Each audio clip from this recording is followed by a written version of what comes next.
আল কোরআনের সৈনিক আমি, নেই তো পরাজয়, এক আল্লাহর গোলাম আমি, এই তো পরিচয় আমার, এই তো পরিচয়। ঠিক কিনা বলেন? আল কোরআনের সৈনিক আমি, নেই তো পরাজয়, এক আল্লাহর গোলাম আমি, এই তো পরিচয় আমার, এই তো পরিচয়। এই পৃথিবীর সবই নকল, এই পৃথিবীর সবই নকল, আসল কিছুই নয়, এক আল্লাহর গোলাম আমি, এই তো পরিচয় আমার, এই তো পরিচয়। কোরআন হাদিস শাসনতন্ত্র রাসূল আমার নেতা, উৎসাহ মোর চিরমূলার ইতিহাস বীর গাথা। ঠিক কিনা জোরে কোন?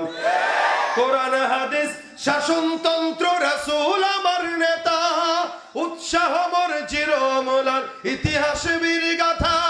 এক আল্লাহ ছাড়া আমার দিলে, এক আল্লাহ ছাড়া আমার দিলে নেই তো কারো ভয়, এক আল্লাহর গোলাম আমি, এই তো পরিচয় আমার, এই তো পরিচয়। আল কোরআনের সৈনিক আমি, নেই তো পরাজয়, এক আল্লাহর গোলাম আমি, এই তো পরিচয় আমার, এই তো পরিচয়। ঠিক কিনা? ইমানদারের পরিচয় সে বড় নেতা, এটা নয়। ইমানদারের পরিচয় সে বড় টাকাওয়ালা, এটা নয়। ইমানদারের পরিচয় থাকবে আমি আল্লাহর গোলাম, মুহাম্মদের উম্মত। এর চেয়ে বড় পরিচয় আছে? বলেন আছে? আমরা এখানে যারা আছি, দল ভিন্ন হতে পারে কি পারে না? হ্যাঁ, রাজনীতির পরিচয় ভিন্ন হতে পারে কি পারে না? রাজনীতির পরিচয় ভিন্ন, পীরের পরিচয় ভিন্ন, দলের পরিচয় ভিন্ন, বংশীয় পরিচয় ভিন্ন, কিন্তু আল্লাহ পাকের কাছে এগুলোর একটারও দাম নাই। দাম আছে তাকওয়া। বলেন কিসের? আল্লাহ বলেন মাইয়াত্তাকিল্লাহা ইয়াজআল লাহু মাখরাজা। তাকওয়া যার থাকবে তার জন্য সব বিপদ আসান করে দিবেন কে? আল্লাহ। শুধুমাত্র তাকওয়ার কারণে। আর মানুষের সম্মানও তাকওয়ার কারণে। আল্লাহ পাক রব্বুল আলামিন বলেন ইয়া আইয়ুহান নাসু ইন্না খালাকনাকুম মিন যাকারিন ওয়া উনসা ওয়া জাআলনাকুম শুউবান ওয়া ক্বাবাইলা লিতাআরাফু। প্রত্যেকটা মানুষকে আমি আল্লাহ পাক এক পুরুষ এক নারী থেকে সৃষ্টি করলাম।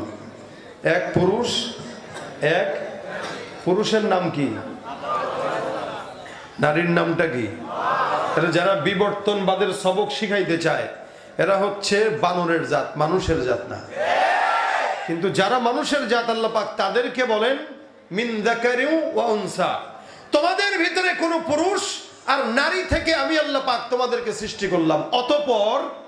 অতঃপর আমি আল্লাহ পাক তোমাদেরকে গোত্রে গোত্রে ভাগ করে দিলাম। বংশ আছে না? এই আপনাদের মানিকগঞ্জে কি বংশ প্রসিদ্ধ? হ্যাঁ, কি বংশ? মুন্সি, মোল্লা, খান, কাজী, ভুইয়া, পাটোয়ারি আছে না নাই? হ্যাঁ, আপনি কবেন আমি ভুইয়া বংশ, আমার লগে বেটাগিরি করবি, খবর আছে। আমি খান বংশ, আমার সঙ্গেই করবি। হ্যাঁ, বংশে বংশে দাপট দেখানোর জন্য আল্লাহ পাক দেন নাই। আল্লাহ বলেছেন লিতাআরাফু। বংশটা দিলাম এই কারণে যাতে তোমরা কি হতে পারো? বোঝা নাই? পরিচিত হতে পারো। বলেন পরিচিত। ভাই আপনার বাড়ি কোন জায়গায়? মানিকগঞ্জ। আরে আমার বাড়ি তো মানিকগঞ্জ। কোন জায়গায়? সিংগায়। আচ্ছা, সিংগার কোন জায়গায়? পাঁচটা বাজার নাকি, অথবা মানিকনগর। আচ্ছা, কোন বংশের? আমি খান বংশের। ও আচ্ছা, মাশাআল্লাহ, আমি তো মুন্সি বংশের বা মোল্লা বংশের। এই যে পরিচয়টা নিলেন, এটা একটা ভালো লাগা কাজ করে যে অমুকে ওই এলাকার, সে ওই বংশের, আমি এই বংশের। তবে এই পরিচয়, বংশের পরিচয়টা আল্লাহ পাক হেডাম দেখানোর জন্য দেন নাই, গর্ব করার জন্য দেন নাই। বংশীয় পরিচয়ে জান্নাত মিলে না।